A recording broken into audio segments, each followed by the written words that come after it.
আমাদের বাংলাদেশে আসেন আপনি। আমরা যদি পাগলামি শুরু করি না, তোমাদের ভারত খণ্ড বিখণ্ড হয়ে যাবে।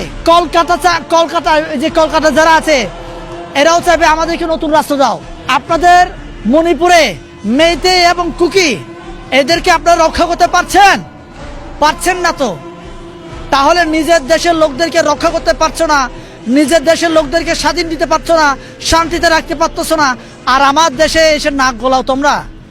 দাওয়াত দিলাম, আপনি বাংলাদেশে আসেন ভাই। কাকে নিয়ে আসবেন আসেন। বর্ডার বন্ধ করার বললেন না, বন্ধ করেন, আমি খুশি হব।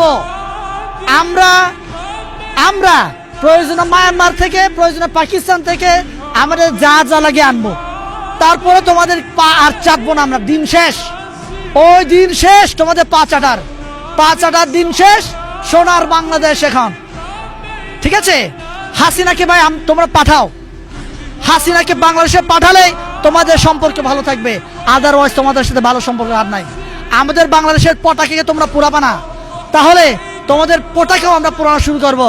এখন তো আমরা পোড়াইনি, পায়ের তলায় আমরা রেখে একটু হাঁটাহাঁটি করেছি। আগামীতে তোমাদের পটাকা পুরাবো আমরা বর্ডারে যত কিলোমিটার বর্ডার আছে ওই বর্ডারে আমরা এরকম লাইন ধরে দাঁড়াবো। কতজনকে তোমরা ঝুলাতে পারো দেখবো, তোমাদেরকে উল্টা ঝুলানোর জন্য আমরা রেডি এখন। কারণ ওপারে জিহাদি ডক্টর ইউনুস আর এপারে ইউনুসের আদর্শ বোন মমতা ব্যানার্জি, দুজনই এক।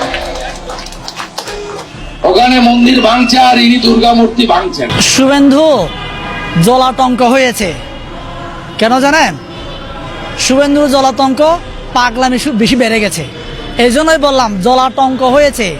ওই যে ভাদ্র মাস আসলে আমার এই কুকুরগুলা আপনার একটু এদিক ওদিক দিক বিদিক ছুটাছুটি করে না, শুভেন্দু এবার উল্টাপাল্টা কথা বলছে।